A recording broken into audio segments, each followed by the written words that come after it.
j'aime beaucoup ce que vous faites. Hein. C'est pas possible de faire ça. On a failli y avoir une crise cardiaque. Pardon, les garçons. Occupez-vous des garçons. Oui. Excusez-nous, il y a... Non, mais je suis un peu dans mon théâtre aussi. Ah bon?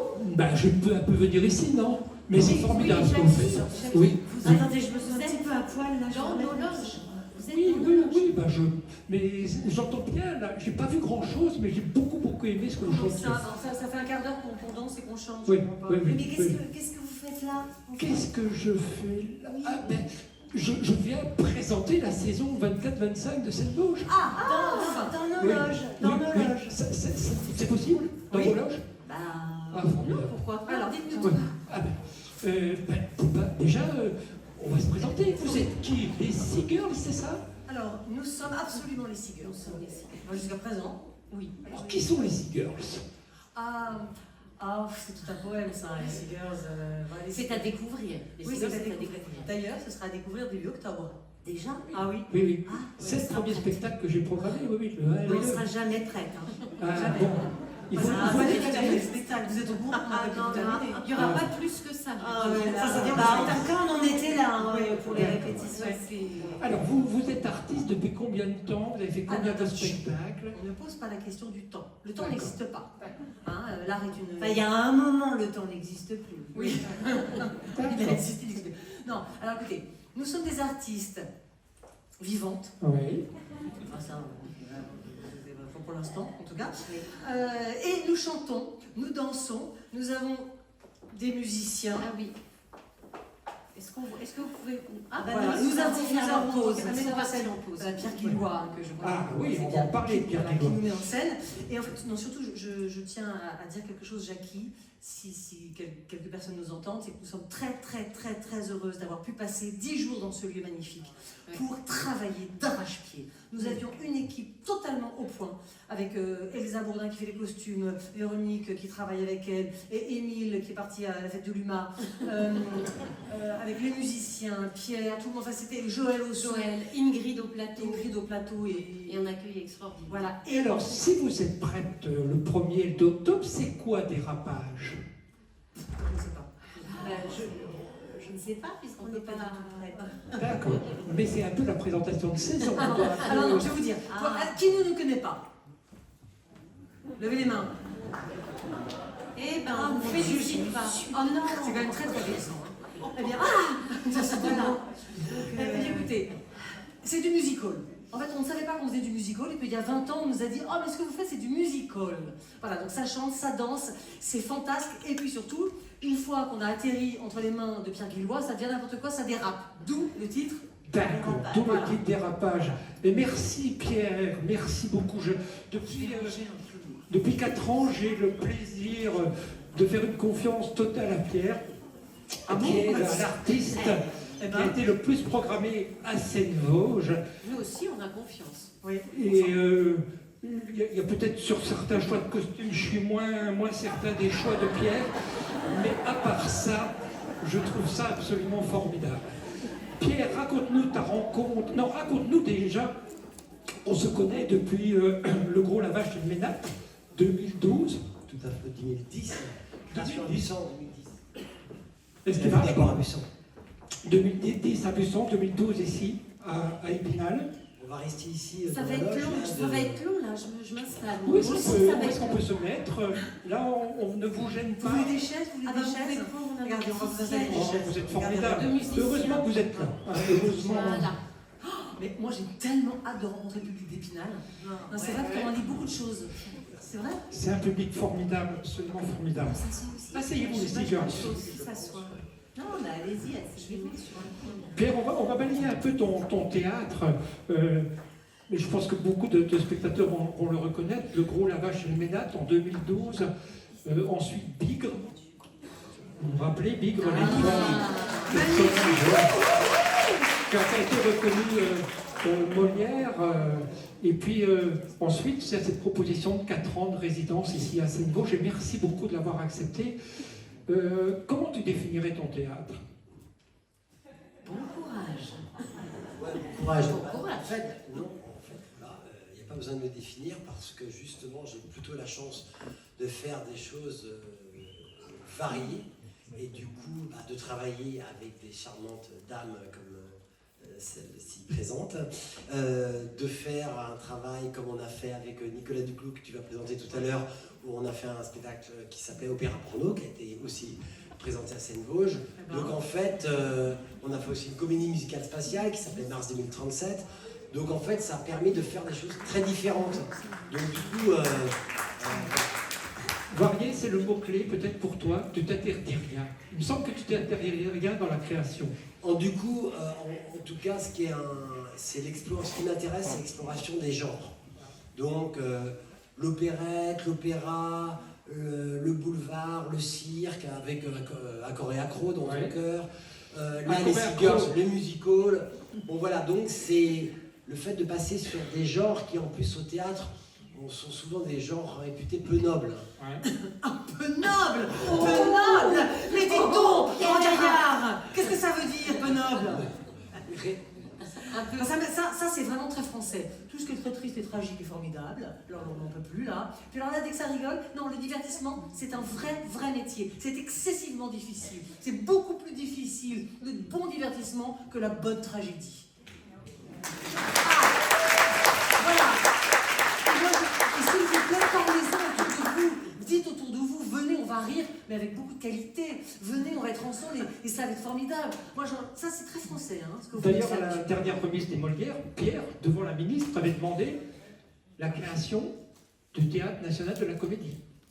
Oui, c'était une façon de dire justement, parce que, on va dire, dans les hautes sphères du ministère, il peut y avoir la tentation de mépriser justement la comédie, le rire, tout ce qui... Voilà. C'est une vieille histoire de la culture française qui est multiple, variée. Donc de temps en temps, il y a des petites tendances comme ça. Pas de temps en temps. Un certain surplomb. Oui, mais heureusement pour nous, on a plein de théâtres en France, dont Seine-Vosges, dont plein de scènes nationales, autres scènes conventionnées, qui sont des théâtres subventionnés par l'État. Donc le ministère de la Culture, c'est quand même quelque chose de vaste et qui nous permet quand même de jouer du musical, de la comédie dans les théâtres en France. On a cette chance. 4 ans de résidence, c'est beaucoup de création, on vient d'en parler, on n'a pas tout survolé en plus, mais c'est aussi de l'action culturelle.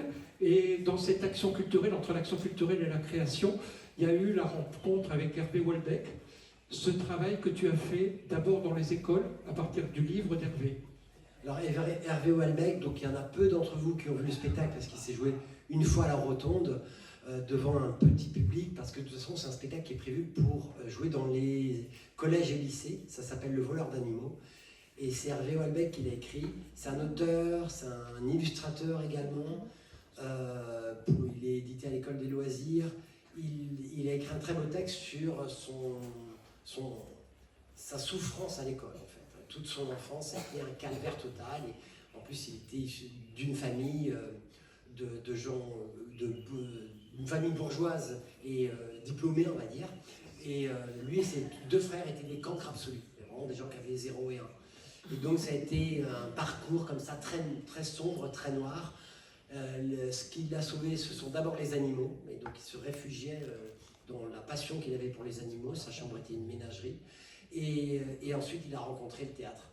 Et il s'en est sorti comme ça parce qu'il était mal barré. Et le titre du spectacle, c'était Le voleur d'animaux. Et puis après, il y a eu ce phénoménal succès, Les Gros patinent bien. Bravo! Alors, tu patines toujours encore, c'est beau. Alors, il y en a peut-être qui l'ont vu. Alors, on l'avait joué à la Rotonde, on vient de le jouer au Théâtre du Peuple à Busan. Donc, voilà, ça fait 3 ans qu'on a créé ce spectacle. Il a été en effet un gros succès. Donc, voilà, ça fait 3 ans que je mange du carton. Mais ça arrive une fois dans la vie, je pense, de vivre un succès pareil. Donc, on en profite, c'est génial. Combien de représentations, combien de spectateurs? Mais ça, oui, c'était avant les Seagulls, bien sûr. Voilà. Tu as les chiffres parce que c'est assez vertigineux, le nombre de représentations. On est à plus de 800 représentations, 350 000 spectateurs, comme quoi il faut beaucoup de dates pour faire des centaines de milliers de spectateurs. Et puis voilà. Il y a un spectacle qui tourne autant dans le privé que dans le public, qui est aussi une particularité de Pierre, mais qui est une vraie originalité. Ce que tu disais avec beaucoup de justesse, c'est-à-dire que, bien évidemment, la séparation entre le public et le privé est malheureusement une barrière très difficilement franchissable. Et heureusement, Pierre y arrive avec maintenant 5 distributions différentes parce que c'est demandé un petit peu partout. En fait, il y a le spectacle joué à Paris en permanence et en tournée en parallèle. Donc en fait, il y a 2 décors et 5 équipes d'acteurs qui tournent pour pouvoir assurer toutes les dates partout.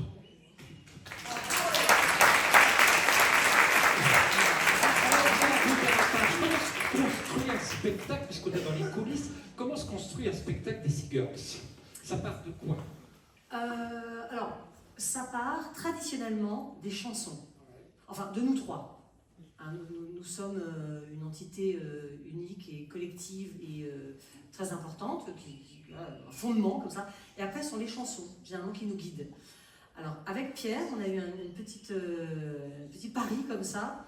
C'était de commencer à travailler les chansons, parce que c'est moi qui les écris, les chansons, après avoir travaillé au plateau et fait des improvisations.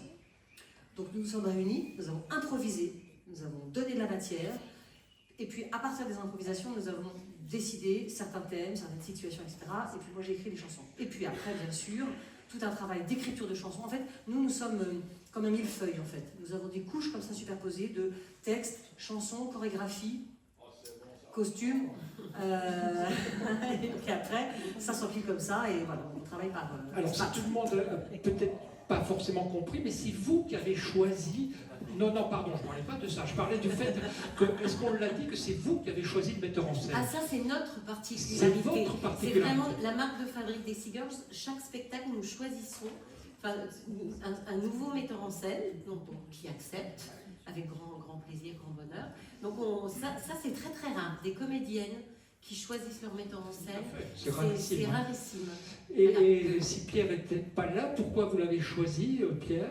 On connaît son travail depuis très très longtemps, il connaît notre travail. On a eu une petite rencontre ratée pour des histoires de planning il y a quelques années.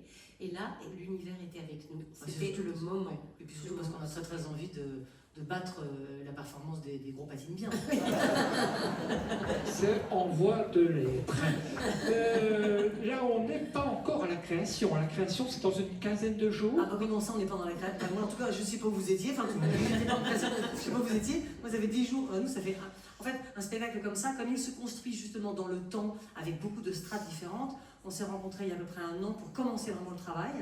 Et nous, on a la particularité, encore une fois, non pas de... Vous savez, vous ne savez pas forcément très bien comment on travaille. Souvent, les équipes, elles se réunissent.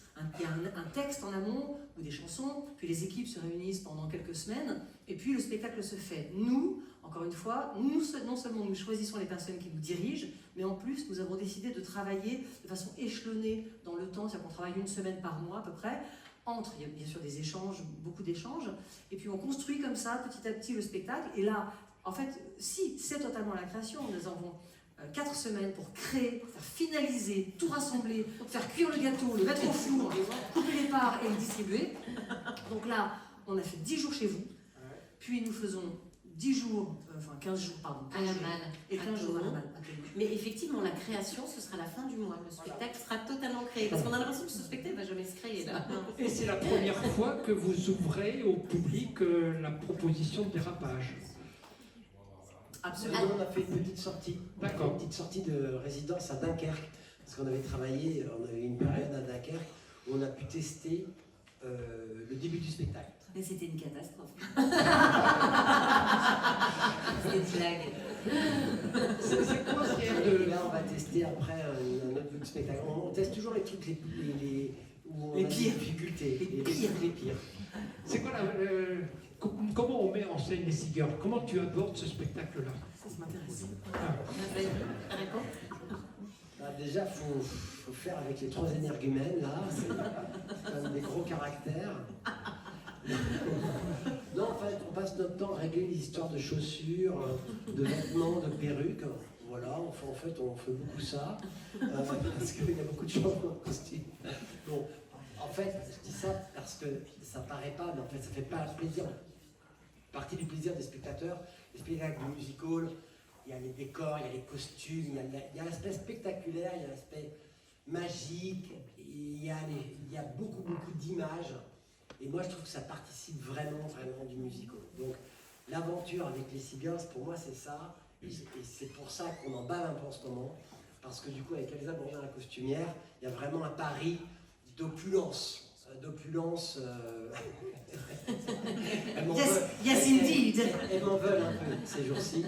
Parce que là, elles n'arrivent plus à chanter. Parce que pendant qu'elles chantent, elles doivent enfiler des bas. Et toutes sortes de choses. Et ça ne marche pas. Voilà.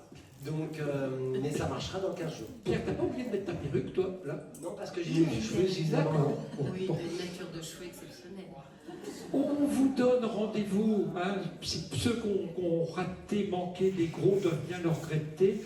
On vous donne rendez-vous le 1er et le 2 octobre, pas ici, parce que vous voyez que c'est trop petit ici, au Théâtre de la Rotonde, pour voir Dérapage par les Seagulls, mise en scène par Pierre Guillois. Tous les spectacles dont on va parler ce soir, c'est des spectacles où il reste encore des places. Hein. Ceux qui sont complets, on n'en parle pas pour ne pas créer de frustration. Mais là, ne manquez pas Dérapage, ce qu'on va... Peut-être d'ailleurs que vous allez revenir tout à l'heure, parce que moi je vais continuer ma présentation de saison. Je crois que je vais dîner. Oui, si vous avez, après le dîner, avec grand plaisir. Mais on va t'amener un écran, je crois. Ah, avec Alors, plaisir. l'écran. Alors, attendez, On on s'occupe de ça aussi. Vous pouvez amener l'écran, s'il vous plaît? On peut tout faire. Vous faites tout, Absolument. C'est vrai que je ne suis pas en condition pour vous aider. Non, mais bien sûr. C'est un peu Allez vous instable asseoir, comme asseyez-vous. monde. Je te rends le micro parce que je crois que tu en as besoin pour tes Merci, à tout à l'heure. Merci infiniment Pierre pour ta Allez, présence pendant 4 ans ici. D'accord. Merci beaucoup. Attention, ça arrive. Alors chaque année à Seine-Vosges, on fait ce qu'on appelle un teaser, qui reprend un petit extrait de chaque spectacle. Et chaque année, on le fait sur une chanson d'une artiste qui sera programmée. Cette année, c'est une chanson de Clara Isé qu'on accueillera le 15 octobre à la Rotonde. Là, il reste quelques places, mais pas beaucoup, mais c'est assurément une des grandes artistes des années à venir. Voilà, donc on va vous présenter ce teaser, là, et puis après, on continuera la présentation de la saison, et peut-être qu'on sera encore interrompu par les Seagulls.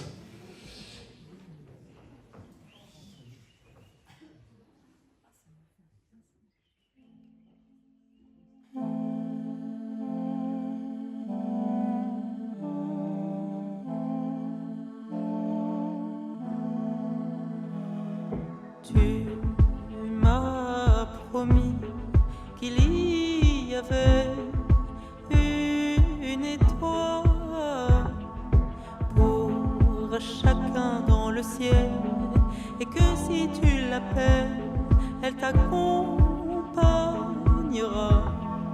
Toi qui encaisses les coups, si un jour tu décides de t'offrir au vide, tu seras mon étoile. Je hisserai les voiles. Tu seras mon étoile, je hisserai les voiles. Si la mer te ravit, tu régneras sous les eaux cristal.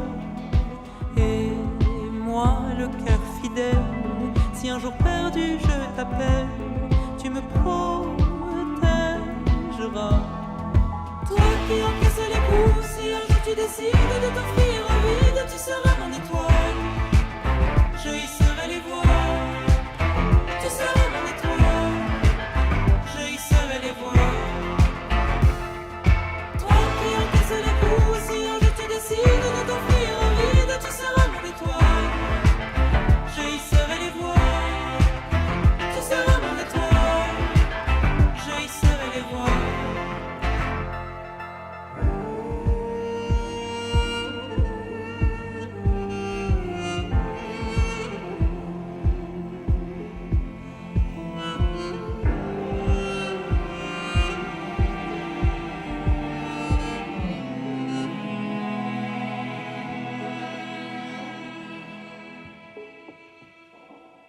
Tu seras toujours ma reine, mon chant de sirène, le son dans mes veines. Et si la tristesse t'entraîne et que tu quittes la reine, je serai diluvienne. Toi qui encaisses les coups, si un jour tu décides de t'offrir au vide, tu seras mon étoile. Je hisserai les voiles.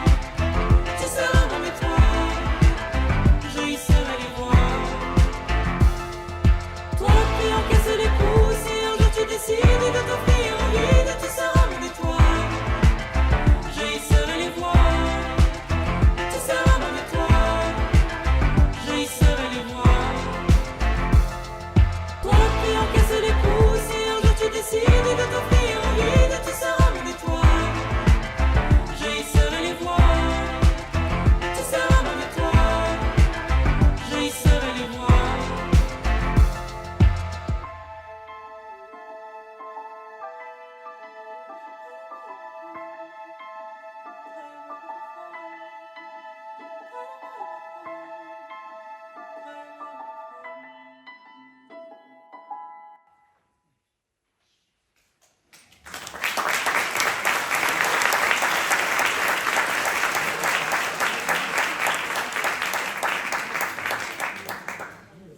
Voilà, si on reste avec les spectacles de Pierre, pour ceux qui ont vu Opéra Bordeaux, vous vous en rappelez probablement. Voilà. Et ceux qui ont vu Mars 2037, vous vous rappelez peut-être également, mais c'était le même compositeur, c'était Nicolas Duclos, que je te convie à venir me rejoindre.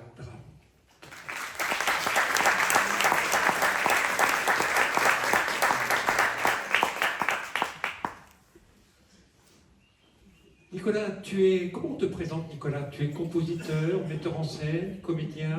Je suis musicien de théâtre.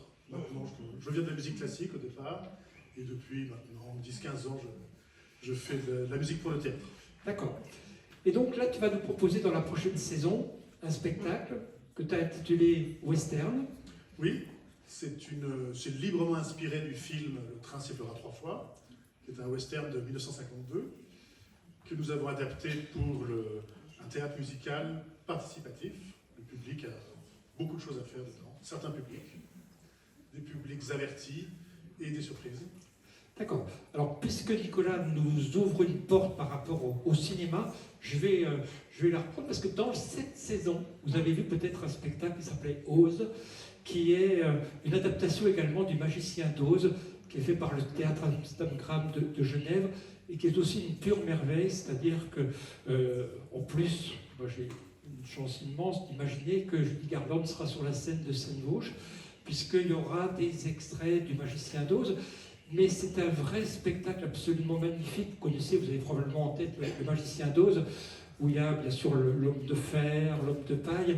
Et voilà, ils reprennent tous ces thèmes-là. On se dit, ça ne va pas durer pendant tout le spectacle, ça dure pendant tout le spectacle. On va le proposer aux scolaires, on va faire une soirée fin avril au Théâtre de la Rotonde. Venez-y avec vos enfants, vos petits-enfants. C'est un spectacle absolument merveilleux et qui rend heureux lorsqu'on voit ce genre de spectacle. On revient à Western. Comment ça se passe l'écriture d'un spectacle comme ça à partir d'un film? Alors, d'abord, il y a le main visionnage du film, comme vous pouvez l'imaginer. Ce film-là, on l'a choisi. Bon, d'abord, on n'a pas choisi ce film au départ, on a choisi un western. Le genre western, moi j'ai une passion pour les séries B, la science-fiction, le western, les zombies, les pirates, le porno, tout ce que vous voulez. On essaie de tout aborder. On a vu. Et là, c'était le moment du western qui représente une mythologie moderne fantastique et qui est très forte dans l'imaginaire collectif. Et celui-là, on l'a choisi particulièrement parce qu'il est très musical. Ouais. Il y a une chanson dans le film qui a été un tube mondial, Si toi aussi tu m'abandonnes, qui a été reprise en français, qui a fait un grand tube en France dans les années 50. Et la musique, la bande originale de David Turkin, qui est fantastique. Le film a eu 2 Oscars rien que pour la musique, en plus de l'Oscar de Gary Cooper. Comment tu travailles? Tu fais une écriture, tu fais une composition musicale, tu reprends des choses de la musique? Comment ça se Alors là, passe? je suis parti du thème de la chanson et j'ai fait des variations en fait. Presque toute la partition est composée à partir d'une cellule thématique, une petite cellule thématique, une petite phrase qui est après variée, amplifiée de plein de façons différentes. Il y a combien de comédiens? Quelle est l'histoire qui nous est racontée? Alors l'histoire, c'est à midi, le train arrive. Dedans, il y a 3 tueurs affreux qui viennent se venger, qui vont probablement massacrer tout le monde dans le village. Le shérif Will Kane, ce jour-là, se marie. C'est son dernier jour en tant que shérif. Il a un cas de conscience terrible. Est-ce qu'il doit abandonner ses concitoyens parce qu'il doit partir normalement à la retraite et convoler en juste noces, ou va-t-il quand même écouter sa conscience et sauver tout le monde? Et donc pendant 84 minutes, ça se passe en temps réel, c'est ça aussi une chose qui nous a beaucoup intéressé pour théâtraliser cette chose, cet objet cinématographique, c'est il a 84 minutes pour trouver des gens qui vont l'aider. Et il ne va pas le trouver. Je peux vous le dire. Il y a des instruments sur scène.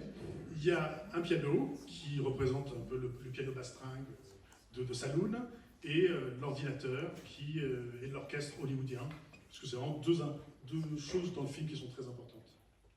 Et donc il y a combien de Il y personnages? a 2 comédiens qui vont chanter aussi, il y a ma personne aux instruments, et il y a des complices. D'accord. D'ailleurs, tu fais une demande de personnes qui veulent éventuellement rejoindre cette proposition. Tout à fait, nous faisons, je crois, un week-end d'ateliers où toutes les bonnes volontés sont bienvenues, des gens qui ont envie de chanter, des gens qui ont envie de se battre. Si vous avez envie d'en découdre, c'est le moment. Des gens qui veulent écrire, des gens qui veulent jouer, peut-être quelques rôles, tout est possible. Voilà. Les dates sont dans la brochure, je crois. Oui, tout est dans la brochure. Si vous êtes intéressé pour être dans le western de Nicolas, n'hésitez pas à nous contacter. La création, ça n'a pas encore eu lieu? Non, on va commencer, on a déjà fait quelques résidences d'écriture, et les résidences ont commencé la fin septembre. La création aura lieu à Blois, à Halograin, le 6 novembre. Et nous serons Début décembre, Début ici décembre. même, sur le théâtre de l'Auditorium de la Louvière. Merci beaucoup, Nicolas. Avec Merci plaisir, beaucoup. merci Jackie. Merci bien. Merci à toi.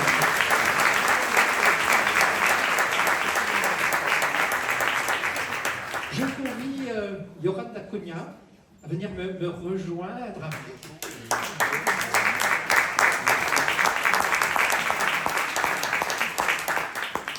Yoram, dont on a déjà programmé l'un de tes spectacles. Je suis désolée, Jackie, parce que vous êtes loin. Oui. Vous vous rendez pas compte Oui. de près l'effet que ça fait. Oui. Je vais rester là. Je t'écoute, Jackie. Je t'écoute. Non, j'ai quand même. Moi, j'ai rencontré quelqu'un de vraiment très Oui. concret devant une grande table, un bureau, qui m'a dit concrètement, ça parle de quoi ton projet? Enfin, vraiment, c'était sérieux. Je me suis appliquée. J'ai utilisé un vocabulaire assez soutenu. Et là, je suis assez décontenancée. Donc, je t'écoute. Entendez bien ce que dit Yoram, je ne suis pas toujours dans cette situation-là. Donc on a déjà programmé l'un de tes spectacles ici même, parce que pour te présenter également, tu es circassienne, Écoutez, c'est hyper important. Restez focus. comédienne, auteur. Vas-y, continue, j'aime bien. Ouais. Non, mais ton approche du monde du spectacle est très très diversifiée. Ah là là, oui, ça part dans tous les sens. Oui, bah, j'ai fait des écoles de cirque à vos souhaits. Mais j'avais envie de... Il y a quelqu'un qui dit que quand les gens toussent, c'est qu'ils s'ennuient. Je sais pas comment le prendre. Je vais abréger sur mon parcours. J'ai fait du cirque, de la danse, du théâtre, et j'ai appris la couture à Thaon-les-Vosges. Oui, Yoram est artiste vosgienne. Mais je trouve que c'est très important pour nous, structure implantée bien évidemment dans le département des Vosges, que bien évidemment on accueille le meilleur de la création théâtrale, circassienne, chorégraphique de France, voire internationale, mais qu'on soit également très vigilant à la création locale, départementale. Et Yoram est installé dans les Vosges. Ça me met à l'abri de l'excellence, le fait d'être dans les Et Vosges. justement, nous, C'est quand même hyper pratique. on programme également les artistes vosgiens lorrains pour leur qualité artistique et non pas, mais on se doit bien évidemment d'être très à l'écoute de ce qui se crée juste à côté de nous. En circassienne, tu as une spécialité. Je fais du trapèze Washington. Alors qu'est-ce? Et qu'est-ce que c'est donc? C'est de la balançoire sur la tête. Voilà, débrouillez-vous avec ça. Non mais c'est vrai, tout le monde a fait de la balançoire quand il était petit. il y en a, je vois, ça fait longtemps que vous étiez petit, mais vous avez des souvenirs. C'est juste qu'elle est plus lourde, la balançoire, et elle est très fine. Et au milieu, il y a un petit rond, un espèce de petit coquetier à humain. Et il est lesté, le trapèze, donc ça fait que c'est stable, j'ai pas non plus énormément de mérite. Et ça tourne, ça monte, ça balance, ça tourne en montant, en balançant. Et on se met sur la tête dessus, sans les mains. Et tu nous proposes... Et oui, et les gens sont ébahis. Mais vu que ça vous ébahit, je vais arrêter de le faire et je vais juste dire que je le fais. Ça va me préserver ma nuque. C'est super. Il y aura dans la prochaine saison, tu proposes Nombril le diptyque. Que peux-tu nous dire sur ce spectacle? Bah, qu'il n'y aura pas de trapèze Washington. Et oui, là, j'ai des vrais talents de commerçante. Non, c'est un spectacle pour les tout petits qui est pensé vraiment pour les minus, même avant la naissance, pour la gestation, de moins 6 mois, grosso modo, jusqu'à 3 ans. Mais vu qu'il n'y a personne qui est concerné là, vous pouvez quand même venir. Non, mais le spectacle est sorti là en espace public.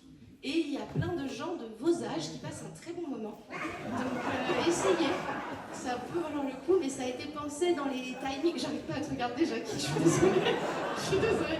Mais j'ai vraiment beaucoup de sympathie pour toi, mais là tu m'as dérouté. Pourtant il m'a prévenu avant, il a dit regarde, je vais mettre ça, et j'ai dit ouais, c'est ça, ouais. Il l'a fait. Et donc c'est pour les tout petits, c'est pensé dans le rythme de l'attention. J'ai fait plein de performances dans les crèches, dans les PMI. Et c'est un public qui m'intéresse beaucoup, les tout petits, parce que déjà je me tais quand je joue pour eux. Et ils me permettent de toucher un endroit de corps qui est, je pense, beaucoup plus sensible et juste que quand je joue par exemple pour vous. Parce que je vais être plus zappée quand c'est pour des adultes par un endroit peut-être performatif, représentatif, correspondre à des normes de virtuosité physique. Alors que les tout petits, il y a cette espèce d'équité des sens qui me permet dans quelque chose de beaucoup plus sensible et global. Et je suis en train de dire des trucs hyper intelligents, vous vous taisez tous. Chaque saison, on propose un spectacle pour les tout petits, les moins de 6 ans. On le propose toujours sur le plateau du Théâtre de la Rotonde. Ce qui me permet de dire que l'endroit dans lequel vous êtes, dans 2 ans, il va s'arrêter parce qu'à 150 mètres d'ici, il y aura le nouvel auditorium de la Louvière, qui est un projet, je reprends les références cinématographiques avec Nicolas, comme aurait dit Podalides, lorsque vous entrerez dans ce nouvel auditorium, vous ferez waouh! Parce que cet auditorium, bien évidemment, qui a été porté par la communauté d'agglomération d'Épinal, mais prioritairement par son président, Michel Adrich. C'est un auditorium où il y aura une salle, à peu près comme ici, 580 places. Il y aura une salle qu'on appelle salle de 150 places, qui sera absolument parfaite pour accueillir, vous avez imaginé, c'est une salle qui correspondra à peu près au plateau du Théâtre de la Rotonde. Et plutôt que d'aller utiliser le plateau du Théâtre de la Rotonde, on utilisera cette salle-là. Et il y aura, pour vous, artistes, un plateau de création. Voilà, la communauté d'agglomération d'Épinal se dote d'un outil absolument merveilleux. Et je voulais profiter de ce spectacle-là où on a bien évidemment à une gauche 3 lieux magnifiques, mais voilà, il y avait un petit manque sur un certain nombre de choses, en particulier pour les spectacles, pour les tout petits. Il y aura qui sur scène avec toi? Il y aura Anaï, non, il n'y aura pas Anaï, elles sont 2 sur le rôle, mais là quand on vient, ce sera Yumi, Rigou et Tommy Entresemble. En fait, c'est en 2 parties. La première partie, c'est un faux solo dans un cerceau aérien. Donc, je travaille avec 2 contorsionnistes aériennes, mais elles sont 2 sur le rôle pour aussi se nourrir. Et puis, moi, ça m'apprend à diriger des gens différents pour arriver vers une même chose qui est différente parce que chaque personne est unique et c'est quand même très joli, ça aussi. Et moi, je fais un peu de violon et de chant sur ce moment-là. Elle est dans un costume qui se transforme. Coucou Taon les Vosges, merci de m'avoir appris à coudre. Et la deuxième partie, qui du coup est complètement différente dans l'énergie. La première partie, c'est très introspectif, un peu sombre. C'est vraiment sur le façonnement d'un être et la perte de j'étais 2, je suis toute seule. Bon, bref, la gestation. Et la deuxième, c'est hyper explosif, c'est très ludique. C'est un duo avec Tommy, qui est acrobate en roussir. Mais là, il ne fait pas de roussir, mais vu que moi, je ne fais pas de trapèze Washington, on est ex aequo. Et c'est maintenant que notre corps est constitué, comment est-ce qu'on se rend compte, comment on interagit. Et là, ça vient de beaucoup d'observations des petits en crèche, comment est-ce qu'ils vont se foutre des grosses tartines et 2 minutes après jouer ensemble. Aucune rancœur, c'est magnifique. Prenez-en de la graine, c'est vraiment splendide. Et du coup, voilà, c'est un endroit vraiment de... C'est un peu yin-yang. Le premier est très... on est strict, on est sérieux, un peu comme vous là. Et le deuxième, c'est l'explosion, c'est la jubilation d'un corps qui peut fonctionner encore mieux avec un autre corps et faire d'autres trucs chelous. Voilà. Si vous avez des enfants, des petits-enfants, on va jouer, le spectacle, le nombril va être beaucoup joué en scolaire, mais il va être aussi avec une séance tout public. Si vous avez des enfants, des petits-enfants qui ont moins de 6 ans, venez, accompagnez-les, vous verrez le bonheur de voir. Quand ces enfants-là regardent un spectacle, c'est un bonheur que de les regarder. Et surtout, si ce sont vos enfants ou vos petits-enfants, ils vous en reparleront 1 semaine, 2 semaines après, 2 jours après. C'est extrêmement plaisant que d'avoir des enfants et de les emmener au spectacle. Et pardon Jackie, sans du tout vouloir te... Ça va? Oui, c'est ok, je te... Hop là. Non, si vous n'avez pas d'enfants, vous pouvez aussi venir. Non, vraiment, ça marche hyper bien aussi. Et si vous n'avez plus d'enfants parce qu'ils se sont émancipés, ils vous manquent, vous pouvez y aller, vous en récupérez un au passage, si vraiment il y a... On s'organise. Non mais en vrai, on a essayé, enfin ça marche très bien en tout public avec des gens qui s'en fichent des enfants, c'est ok. Enfin, non, en tout cas, on tente une proposition artistique qui soit destinée... Les enfants sont jamais seuls, donc elle est destinée à toute personne qui est là. Si l'appropriation de soi, le rapport au mouvement et le questionnement de comment est-ce que je suis foutue à l'intérieur vous intéresse, vous n'aurez aucune réponse parce que je ne suis pas scientifique, mais vous aurez 2 petits paysages corporels sur ces interrogations-là de comment je me façonne et comment j'interagis. Donc si vous n'avez rien à faire en matinée, il y a pas mal de retraités là, venez. Alors, en même temps que je t'écoute parler, Yoran, et je me dis, avec Yoran, il n'y a pas d'extrait vidéo à montrer. Je me rappelle, mon cher Nicolas, qu'il y avait un extrait vidéo à montrer avec toi. Et on l'a raté. Enfin, je l'ai raté. Est-ce que c'est trop tard de le passer, Nicolas? Allez, si on peut envoyer le petit extrait. Alors, comprenez bien, c'est un petit extrait. Ce n'est pas moi. Western, ce n'est pas avec Yoran. Voilà, si on peut...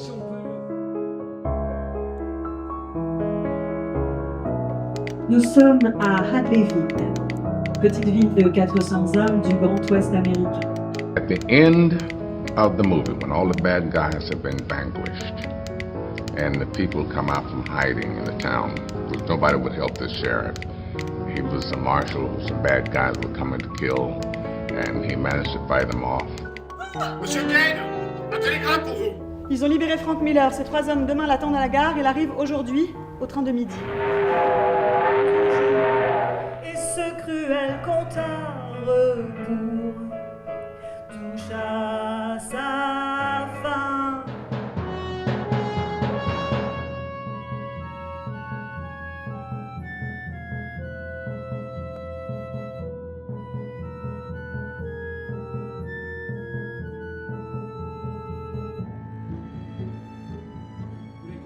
Des images de répétition. Merci beaucoup, Nicolas, de nous les avoir confiées.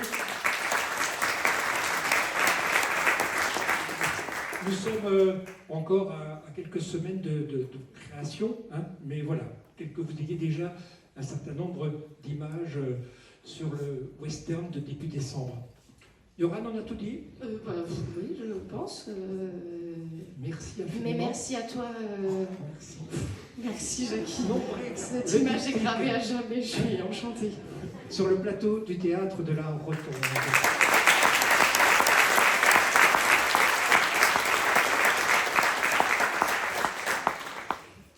Kevin, merci de venir me rejoindre. Kevin Brio est danseur hip-hop.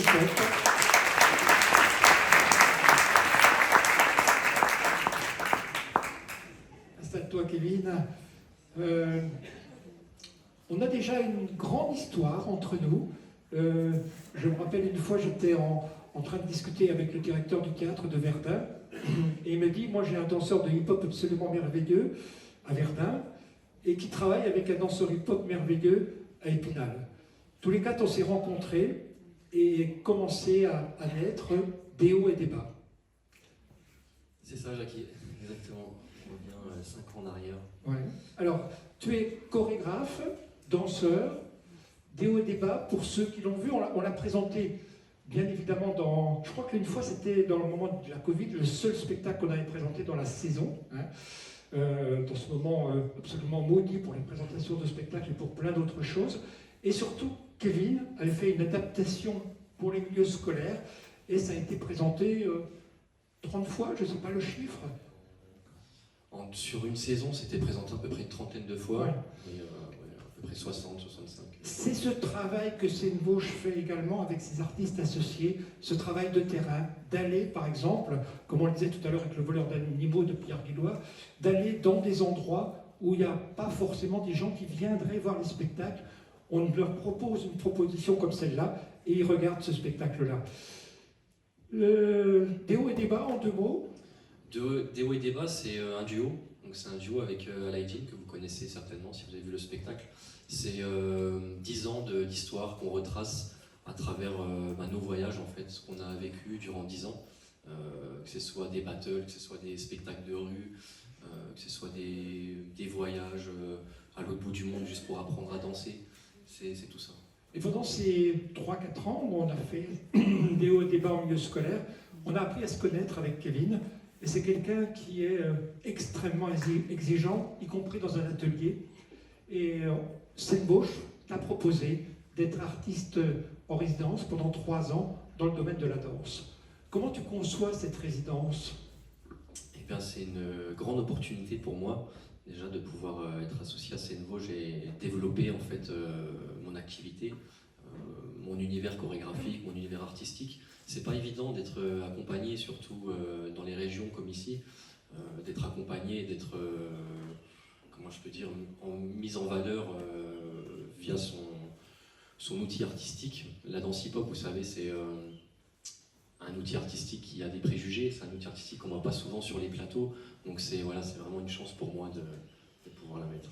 Et en même temps, la danse hip-hop, c'est, je dirais, facilement accessible. Il y a une performance, il y a peut-être par rapport à certains spectacles de danse contemporaine, peut-être d'accès plus facile. Oui, il y a un accès plus facile et ça s'adresse à tout le monde. Donc tout le monde est convié à la danse hip-hop et on peut en trouver aussi partout. On peut le trouver dehors, on peut le trouver dans les théâtres, on peut le trouver dans un centre social. On peut trouver des jeunes enfants qui pratiquent cette danse, mais on peut aussi trouver des personnes plus âgées. Donc il n'y a pas de frontières. Et la première création, ça sera Rouler Tambour. Donc la troisième création. La troisième création, mais la première création dans le cadre de ta résidence. C'est ça, la première création dans le cadre de la résidence, c'est Rouler Tambour, qui est en cours de création du coup. C'est un spectacle qui se crée en Guyane, donc qui se crée, on revient justement d'une grosse étape de travail qui s'est effectuée à Cayenne et à Saint-Laurent-du-Maroni, pour ceux qui connaissent la Guyane française. Alors, il y a combien d'artistes sur scène? Donc c'est un spectacle qui est pour 6 danseurs et un musicien live. Donc en fait, c'est en collaboration avec un autre chorégraphe qui s'appelle Mathias Rassin, et donc en coopération avec le territoire guyanais, avec 2 compagnies qui sont locales, qui nous aident aussi à appréhender le terrain. Vous savez qu'en Guyane, c'est complètement différent les conditions de création, le mode de vie, le mode de pensée, les cultures, c'est vraiment différent d'ici. Et donc on a dû aussi s'adapter à tout ça pour répondre à notre demande. Donc il y a 6 danseurs, 6 moitié de Guyanais, moitié de métropolitains. Il y a exactement 2 danseurs de Saint-Laurent-du-Maroni qui sont qui sont bouchiningués, c'est-à-dire c'est pour ceux qui connaissent un petit peu les cultures ancestrales, c'est des personnes qui ont fui l'esclavage, c'est des personnes leurs ancêtres, et qui ont été vivre dans la forêt, qui ont été vivre le long du fleuve du Maroni, pour fuir tout ce qui est colonisateurs, etc. Donc il y a toute une culture, toutes des danses, toute une culture traditionnelle derrière tout ça. On a un Amérindien qui danse avec nous, donc c'est pareil, hein, c'est un univers, c'est apprendre les danses amérindiennes, c'est apprendre cette culture, d'où elle vient. On a visité des villages amérindiens qui sont vraiment dans la forêt. Vous voyez, c'est une commune qui s'appelle Maripasoula, où on n'a pas l'accès par exemple en voiture, on doit vraiment prendre soit une pirogue, soit un avion pour y aller. Quand je dis un avion, c'est un petit coucou 10 places où ça tremble, et voilà, c'est une expérience un peu incroyable. Donc c'est une grosse aventure humaine.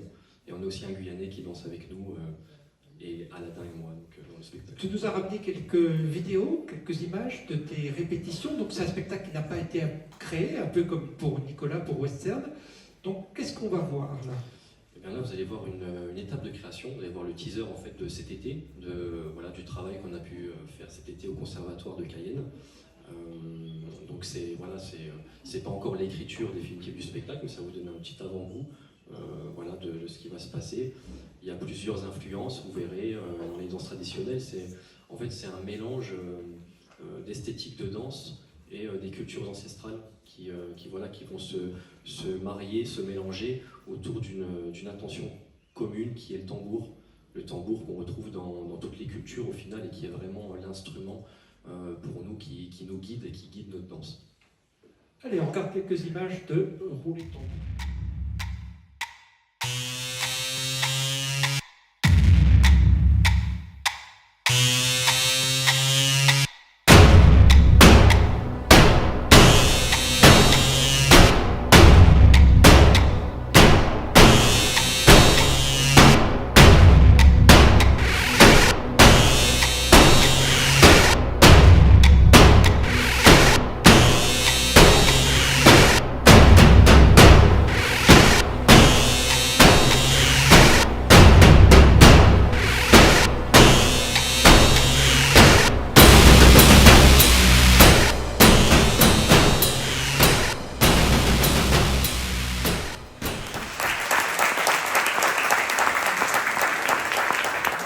Même chose que ce que j'ai dit tout à l'heure pour Yoran, c'est la même chose pour Kevin, c'est-à-dire que voilà, ces artistes du territoire d'Épinal, voilà, quand ils sont exigeants comme les Kevin, comme les Yoran, il est important que cette Vosges les accompagne, surtout bien évidemment pour faire ce projet avec la Guyane.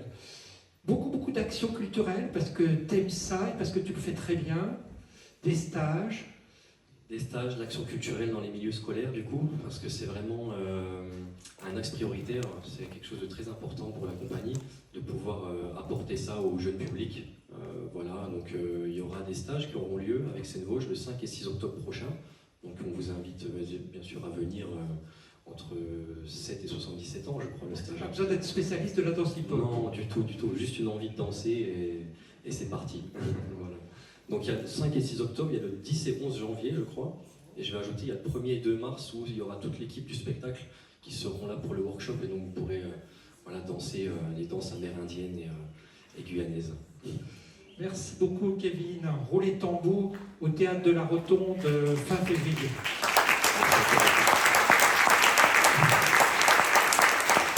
Alors si je ne me trompe pas que les productions sont terminées, on va pouvoir enlever cet écran-là.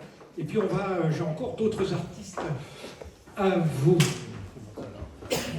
présenter. Mais peut-être que je vais... Non mais... Oui, mais tu ne le faisais pas, donc...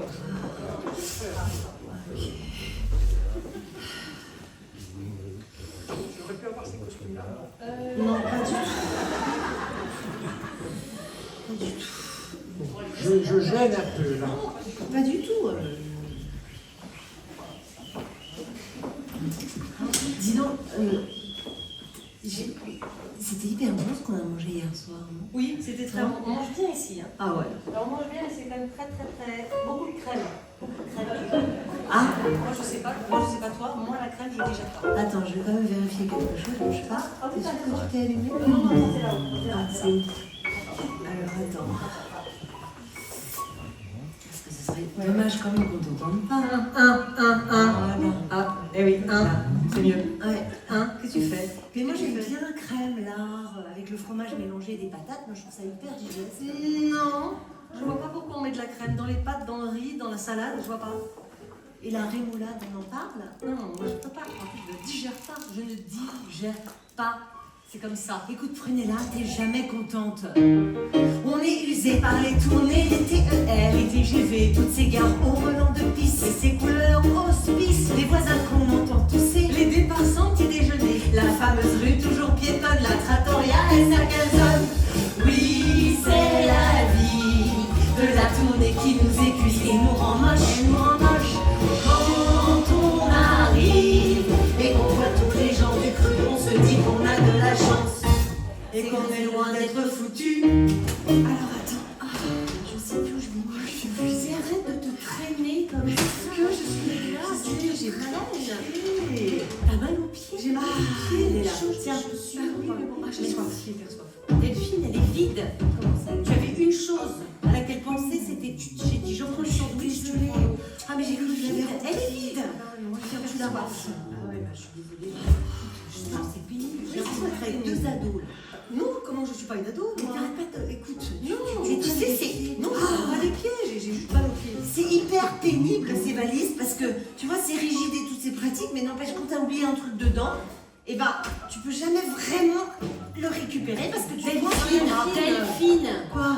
Tu n'es jamais contente.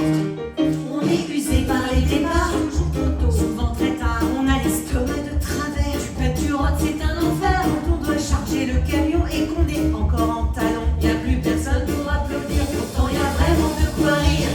Oui, c'est la vie de la tournée qui nous épuise et nous rend moche, Quand on arrive et qu'on voit tous les gens du cru, on se dit qu'on a de la chance et qu'on est loin d'être foutu.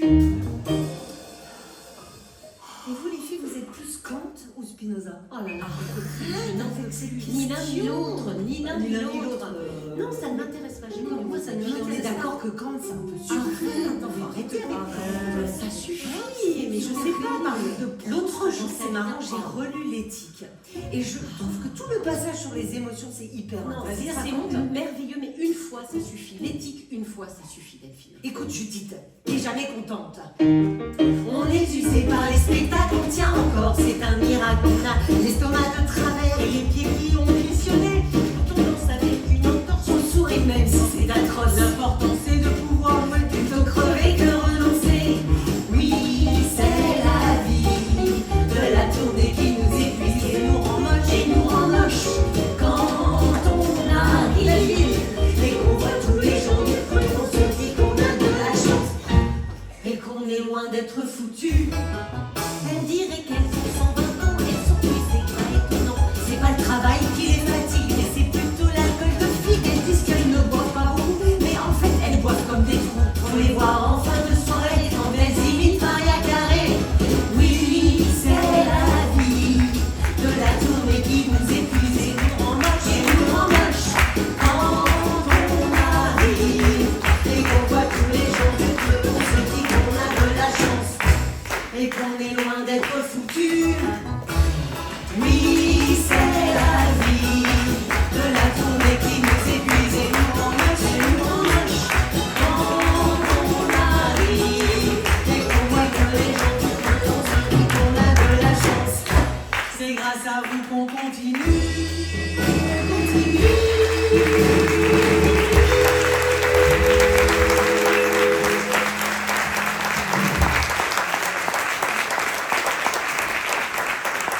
Merci les filles, revenez, n'hésitez pas, c'est un plaisir, surtout d'être là, sur scène, à côté d'elles. Waouh, c'est absolument formidable. Comme vous l'avez compris, Pierre Guillois est artiste associé jusqu'en décembre 24, et j'ai proposé à Yves Bonnen, que je convie sur scène, d'être artiste associé à partir du 1er janvier 2025 et jusqu'au 30 juin 2027.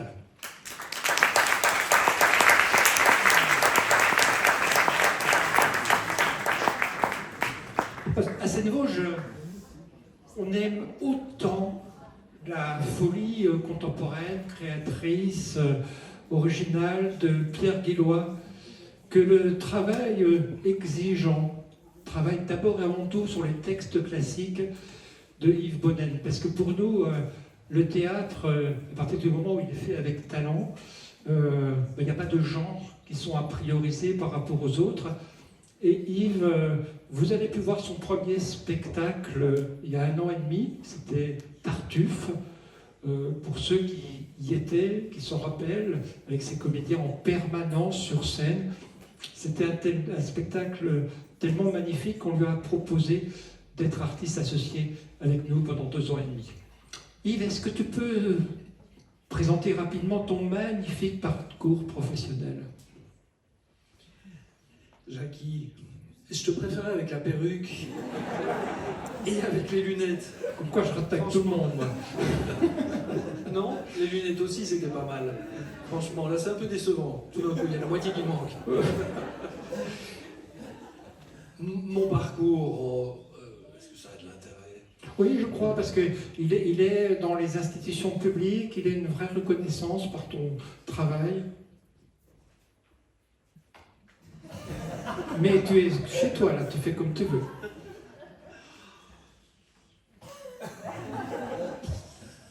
Mais qu'est-ce que je peux dire, sinon qu'au départ, je suis belge. Et ça, c'est important quand même. Ça, c'est un élément essentiel de mon parcours. Et j'en racontais d'ailleurs tout à l'heure, ça n'a aucun rapport avec ce que tu viens de me demander, mais tant pis, que pendant longtemps, le but, l'objectif de tout Belge, c'est quand même d'épouser une Française. J'ai eu de la chance, j'ai épousé une Parisienne. Mais c'est avant que je rencontre les Vosgiennes. Mais pendant très longtemps, les Français refusaient que les Belges deviennent Français tout en gardant la nationalité belge. Et pendant tout ce temps-là, j'ai refusé d'être Français, pour ne pas perdre cette belle nationalité. Et la raison était que les Belges étaient considérés comme des royalistes infernaux, et que si on les autorisait à devenir Français tout en restant Belges, ils allaient évidemment contaminer la population française et favoriser le retour de la royauté. On sait bien entendu que le régime belge est de loin beaucoup plus royaliste que la 5e République française. Mais depuis lors, les Français ont accepté, donc me voilà franco-belge. Voilà mon parcours, qu'en penses-tu? Oui, je pensais que tu allais parler de Chéreau, tu allais parler de Poitiers, tu allais parler de ce genre de choses. Non, pas forcément, on a 2 ans et demi pour se découvrir. Je pense, oui. J'ai d'abord été comédien, et puis je crois que j'ai fait beaucoup d'heureux quand j'ai arrêté.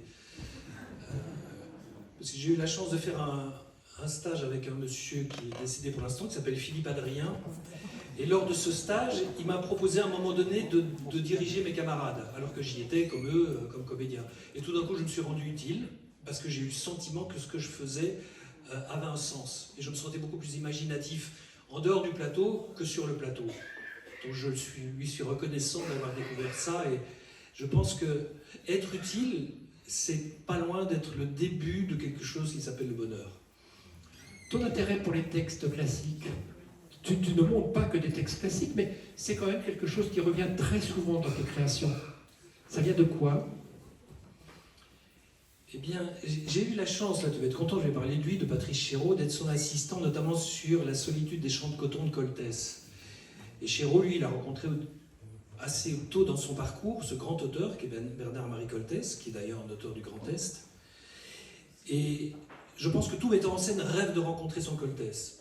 Bon, peut-être le rencontrerai-je un jour. Pour l'instant, je ne l'ai pas rencontré. Tant que je ne l'ai pas rencontré, je n'ai pas eu cette rencontre avec un auteur qui m'emmène aussi loin que les auteurs dits classiques m'emmènent. C'est-à-dire des auteurs qui sont à la fois...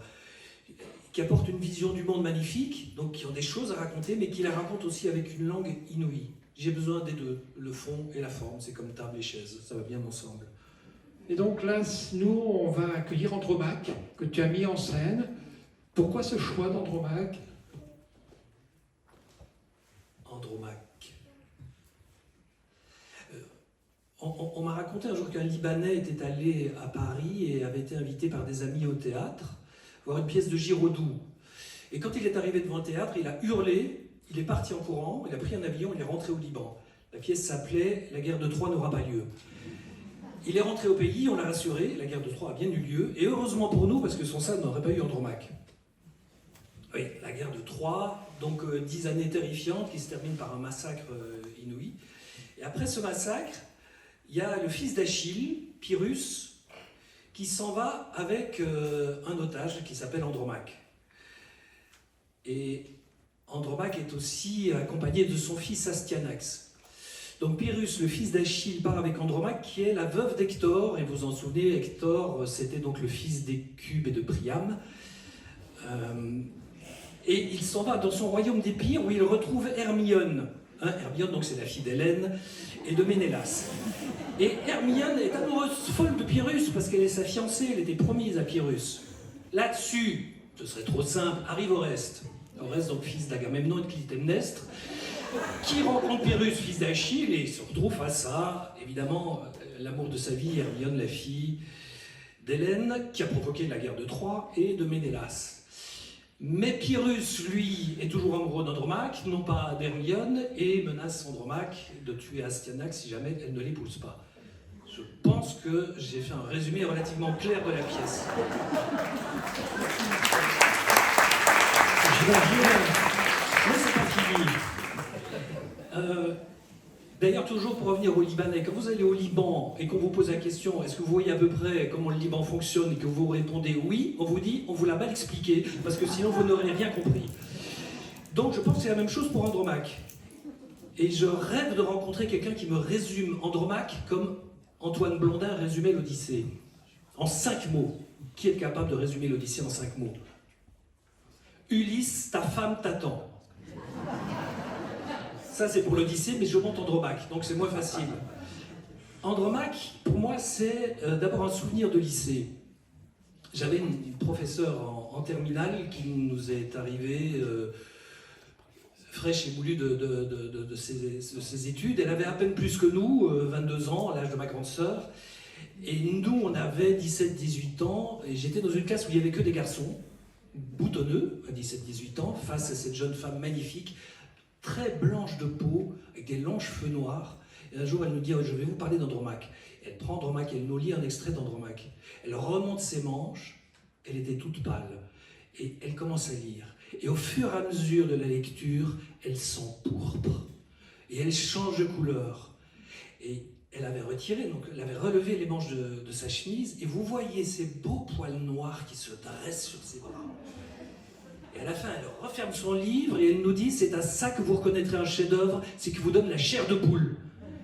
Et nous, les 30 blancs becs, là, les ados en face d'elle, mais on était plus que pourpre, on était au-delà du Bordeaux, face à elle. Mais on ne savait pas si c'était parce qu'elle était absolument magnifique, ce qu'elle était, ou si c'était Andromaque, ou si c'est parce que ce qu'elle nous racontait dans Andromaque était absolument proche de ce que nous vivions.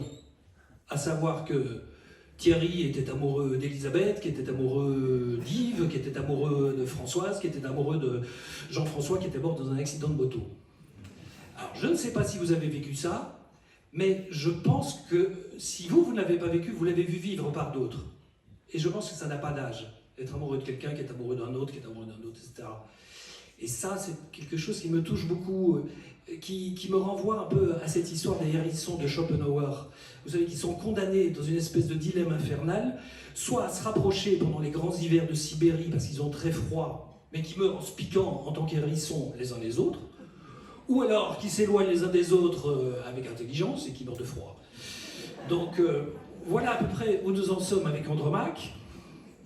Mais donc voilà, c'est aussi simple que ça. C'est Oreste qui aime Hermione, qui aime Pyrrhus, qui aime Andromaque, qui aime Hector, qui est mort. Et ces histoires de parents, c'est des histoires passionnantes. J'avais lu un jour une thèse d'une jeune Norvégienne qui s'était penchée sur une seule question, qui était de rencontrer des gens qui étaient en fin de vie, mais de tous les âges et toutes les conditions. Donc il y avait des enfants, des petits, des adolescents, des adultes, des anciens, tous les âges. Et elle leur posait une question. Quelle est la question que vous avez envie de poser avant de mourir? Persuadé que toutes allaient lui répondre, y a-t-il quelque chose après la vie? Et 95% des gens posaient cette question.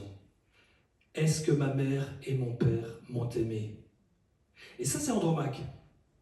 Bon, là, je suis en train de jeter un froid, mais c'est beaucoup plus drôle que ce que ça m'en a l'air. Et quand j'ai commencé mes études de théâtre, j'aimais beaucoup prendre des photos, des répétitions. J'allais les apporter à un photographe. Et le photographe, quand je lui donnais mes pellicules et qu'il les développait, s'est rendu compte que je faisais du théâtre. Il m'a dit, mais c'est un métier extraordinaire. J'ai été en dépression pendant 20 ans. Prozac, etc., psychologue, psychanalyste, J'ai tout essayé. Et puis un soir, j'allume la télévision et je vois au théâtre ce soir. Et du soir au lendemain, je sors de ma dépression grâce au théâtre. C'est pas beau ça?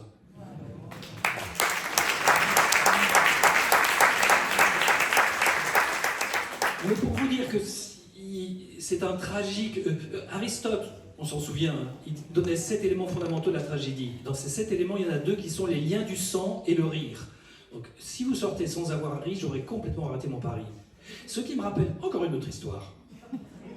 L'histoire d'une famille qui est dans le deuil et qui va voir un prêtre en lui disant « Nous sommes pauvres, notre père est mort, nous aimerions que vous organisiez les obsèques, mais qu'est-ce que ça va nous coûter ?» Et le prêtre leur répond, écoutez, il y a des obsèques à $100, à $50, à $10 ou à 50 cents. Ah bon, et qu'est-ce que c'est à $100? Des obsèques extraordinaires, magnifiques, tout le monde s'en souviendra toute sa vie, tout le monde pleure et je pleure. Formidable, toute l'assemblée, moi-même, on pleure. Bon, mais $100, c'est beaucoup pour nous, 50 $, qu'est-ce que vous nous proposez? Ce sont des obsèques inouïes, un enterrement incroyable. Toute l'assemblée pleure, moi pas. Mais c'est magnifique, vous en souviendrez toute votre vie. Bon, 50 $, c'est encore beaucoup. Mais qu'est-ce que vous avez à 10 $? 10 $, c'est formidable, c'est magnifique, c'est grandiose. La moitié de la salle pleure. Voilà. Mais c'est grandiose, vous en souviendrez toute votre vie. Trop cher pour nous, 50 cents, qu'est-ce que vous pouvez faire pour nous?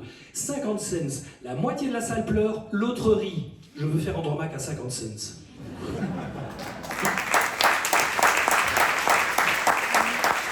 Quand que je t'écoutais parler, Yves, je disais, je me pensais la chance qu'on a d'avoir en même temps Pierre Guidouin, les artistes, Yves Bonnen, leur richesse, et que tout ça transparaît dans leurs œuvres et dans les propositions qu'on vous fait.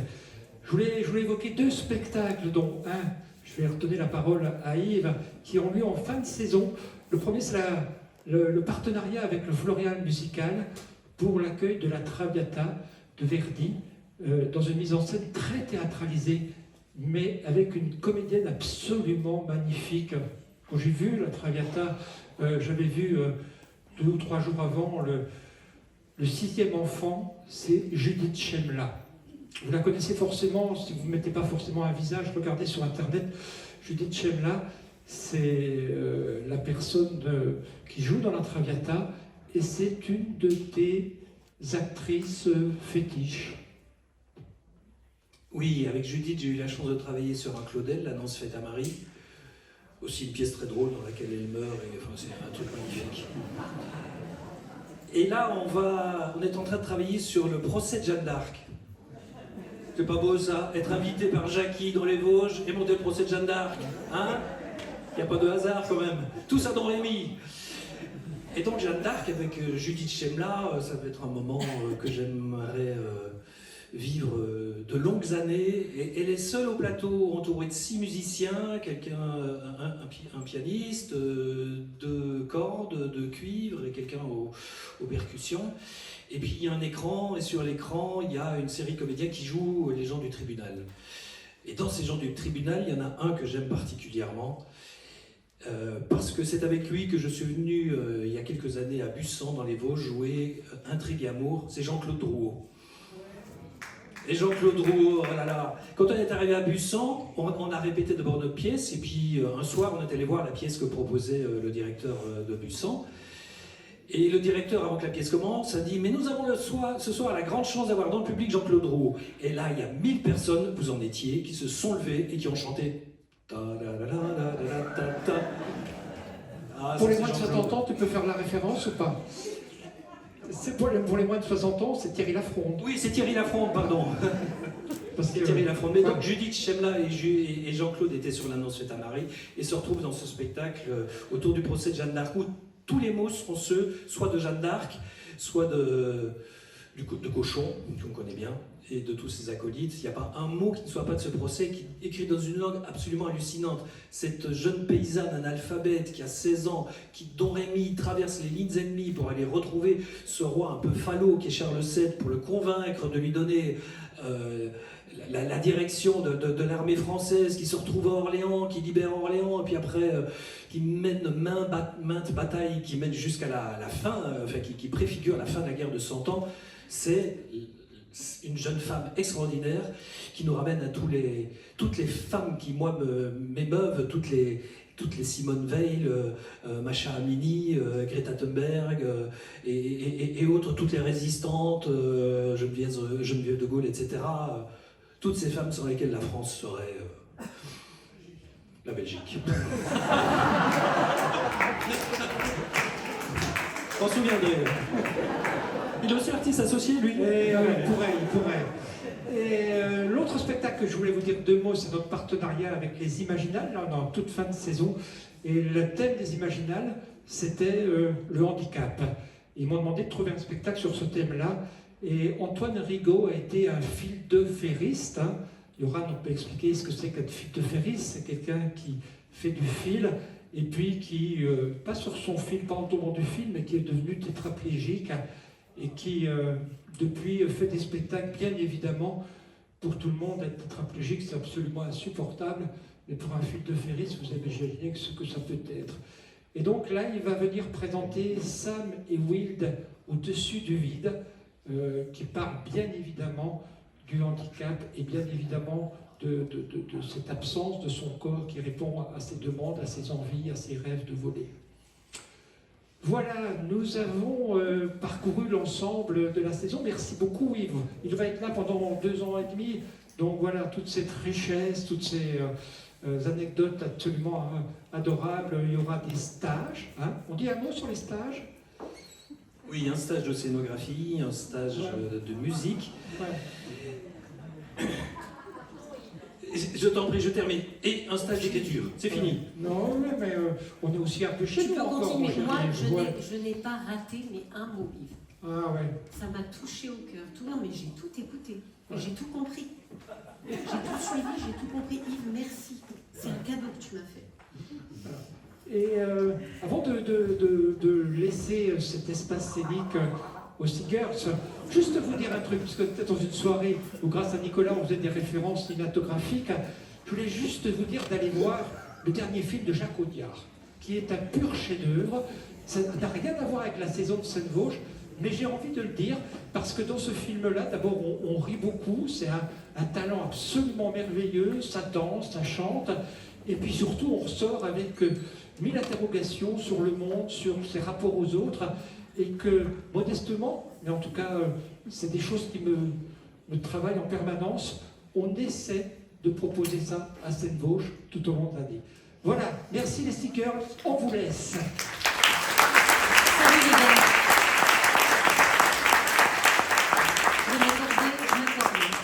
Je m'accorde et on est parti.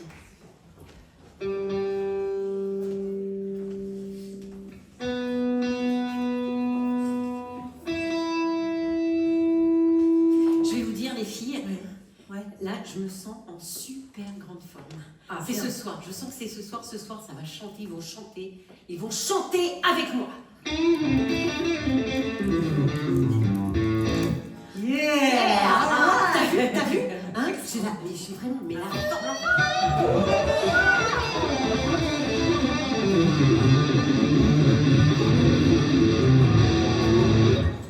Ouais, je le sens.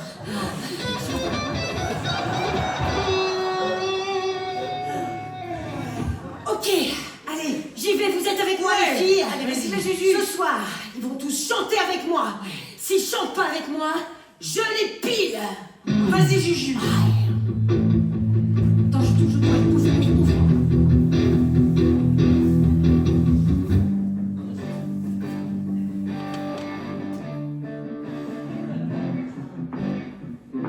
Bonsoir, Épinard. Oh non, mais ça va être un drame. Une catastrophe comme d'habitude. J'ai un petit secret que je n'avoue jamais. Ça fait bientôt 20 ans que j'attends ce moment. Je ferai ce rêve court de chanter avec vous. Et dans l'amour pour toi, dans l'amour, dans la joie. Maintenant c'est parti, voilà la mélodie. Suivez après moi et suivez bien ma voix. Nous serons toujours là. Avec nos bras comme ça, sans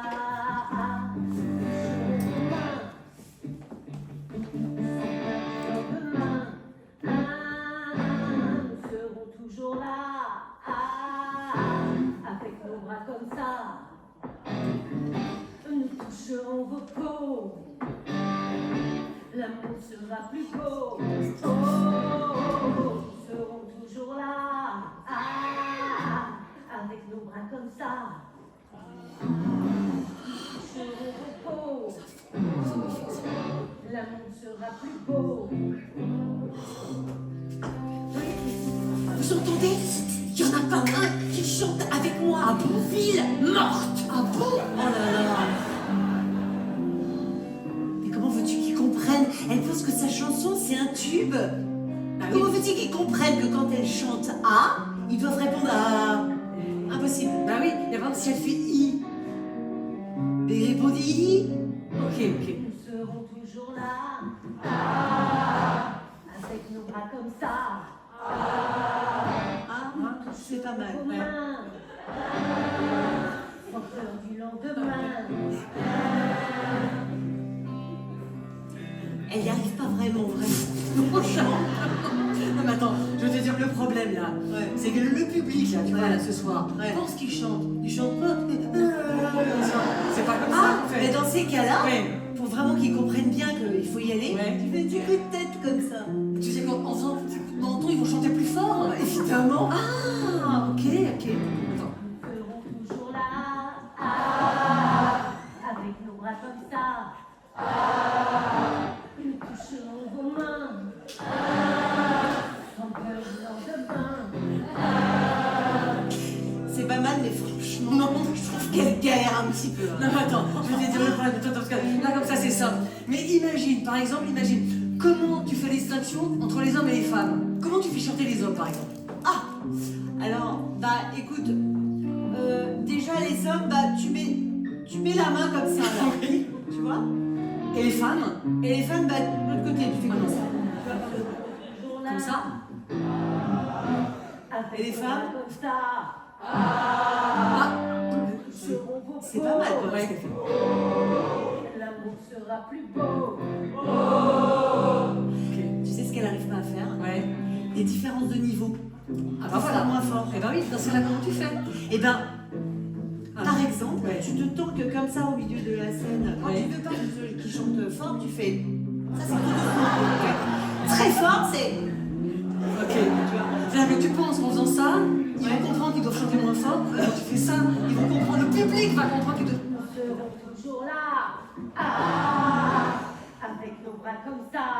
Ah, nous toucherons vos peaux. L'amour sera plus beau. Ouais, mais enfin quand même. C'est Delphine, pas génial quand même. Hein. c'est surtout que là, c'est Épinal. On est à Épinal là? Ouais, on est à Épinal.